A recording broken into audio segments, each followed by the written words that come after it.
अस्सलाम वालेकुम। पाकिस्तान में अनएम्प्लॉयमेंट का रेट लगभग 5.4 के करीब रिपोर्ट हुआ है 2025 में, जबकि यूथ अनएम्प्लॉयमेंट यानी 15 से 25 साल के जो लोग हैं उनका तकरीबन 9.5% रेट रिपोर्ट हुआ है 2025 में भी। लेकिन यहाँ असल मसला जॉब का ना मिलना नहीं है, बल्कि अंडर एम्प्लॉयमेंट है। Lower salary job, skill mismatch वाली जॉब और मजबूरी वाली भी जॉब लोग कर रहे हैं सिर्फ और सिर्फ अपने सर्वाइवल के लिए। और ये बहुत से लोग कर रहे हैं जो अपनी फील्ड में जॉब नहीं कर रहे, जो अपनी क्वालिफिकेशन के मुताबिक जॉब नहीं कर रहे, और बहुत से लोग लोअर सैलरी पर काम कर रहे हैं। ये सिर्फ अपने सर्वाइवल के लिए कर लें, यानी जॉब है लेकिन करियर इस चीज में नहीं है। जॉब कम है, इंडस्ट्रियल ग्रोथ बहुत ज्यादा स्लो है, फैक्ट्री बंद हो रही है, इन्वेस्टमेंट जो थी वो भी लोग अपनी निकाल रहे हैं, खत्म कर रहे हैं और इन्वेस्टमेंट आ भी नहीं रही। स्किल का मिसमैच है, डिग्री है लेकिन स्किल नहीं है। मार्केट में प्रैक्टिकल स्किल चाहिए है। और साथ यूथ एक्सपेक्टेशन गैप जो सबसे बड़ा इशू है। कई लोग सिर्फ गवर्नमेंट जॉब का वेट कर रहे हैं, गवर्नमेंट जॉब आएगी हम अप्लाई करेंगे।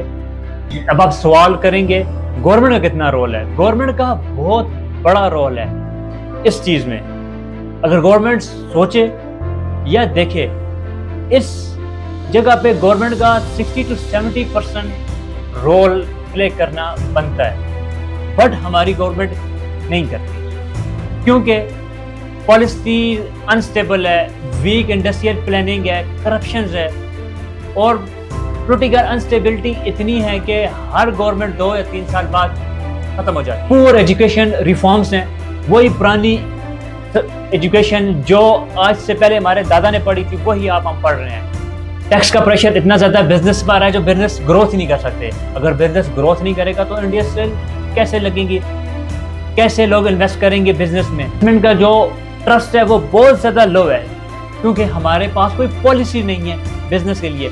एक्सपोर्ट बहुत ज्यादा वीक है। मुझे भी सवाल बनता है पब्लिक का कितना रोल है? पब्लिक का 30 to 40% रोल बनता है अपनी ग्रोथ के लिए। क्यों? क्योंकि हम सिर्फ डिग्री लेते हैं, समझते हैं कि हमने स्किल सीख ली है। हम स्किल नहीं सीखते और हमारी यूनिवर्सिटीज हमें स्किल नहीं सिखाती। हमारे पास हर साल बहुत कम बच्चे फ्रीलांसर मार्केट में आते हैं, बहुत कम एंटरप्रेन्योर मार्केट में आते हैं। हम सिर्फ डिग्री लेके आते हैं, स्किल लेके नहीं आते मार्केट में। डिसिप्लिन और कंसल्टेंसी की बहुत ज्यादा कमी है। सच ये है सिस्टम भी वीक है और माइंडसेट भी अपग्रेड होना मांगता है। अब बात करते हैं चाइना की। चाइना हमसे बाद में आजाद हुआ, लेकिन चाइना में हमसे पॉपुलेशन भी बहुत ज्यादा है।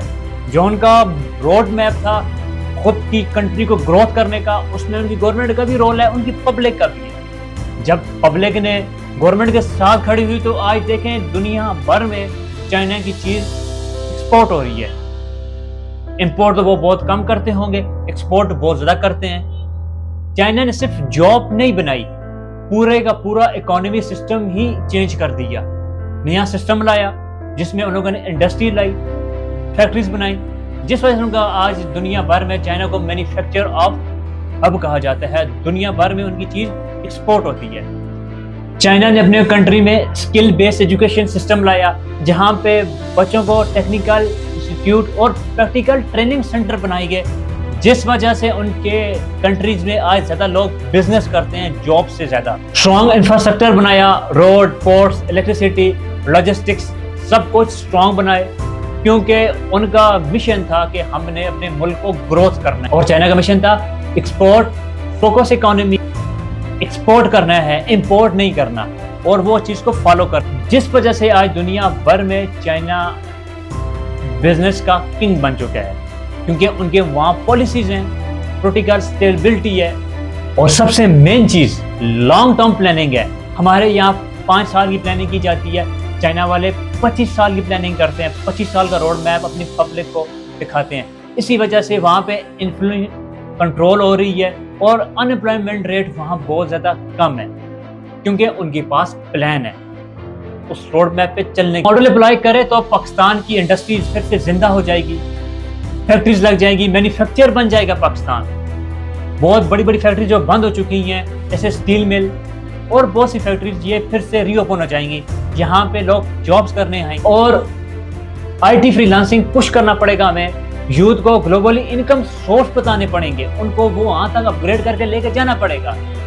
मेरिट होगा, अनस्टेबिलिटी जो है ये खत्म हो जाएगी। फिर पॉलिसी रोज चेंज नहीं होनी चाहिए, पॉलिसी एक ही होनी चाहिए। वक्त के साथ अपग्रेड होने से यह है कि वो चीज स्मूथली रन अप होगी, चलती रहे। पाकिस्तान का बड़ा मसला अनएम्प्लॉयमेंट नहीं है, मसला है सोच और सिस्टम। आज पाकिस्तान का सबसे बड़ा क्राइसिस सिर्फ ये इन्फ्लुएंस नहीं है, सिर्फ पॉलिटिक्स नहीं है, बल्कि वो यूथ है, वो डिग्री लेकर घर पर बैठी हुई है किसी मुआवजे के इंतजार में। नंबर ऑफिशियली कहते हैं अनएम्प्लॉयमेंट 5 के करीब है और यूथ में जो है वो 9.5 के करीब है, लेकिन असल कहानी उससे कहीं ज्यादा गहरी है।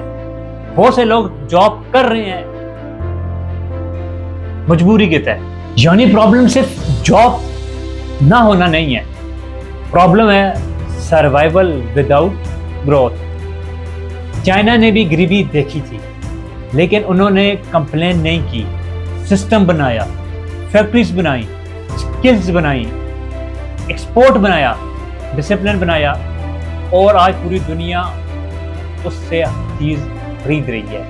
पूरी दुनिया में वो चीज एक्सपोर्ट कर रहे हैं और हम इंपोर्ट कर रहे हैं। हमारे पास सब कुछ है, सिर्फ सिस्टम नहीं है। सिस्टम आ गया, सब कुछ आ गया, क्योंकि फ्यूचर उनका होता है जो कंप्लेन नहीं करते, जो अपने फ्यूचर बनाने के लिए कोशिश करते हैं। सवाल ये नहीं कि पाकिस्तान बदलेगा या नहीं, सवाल ये है कि हम कब बदलेंगे। मुल्क की तकदीर सिर्फ गवर्नमेंट के फैसलों से नहीं बदलती, नौजवान भी खुद लिखते हैं अपने मुल्क की तकदीर। जिस दिन मुल्क की तकदीर बदली उस दिन आप भी बदली, लेकिन कोशिश आपने और मैंने कर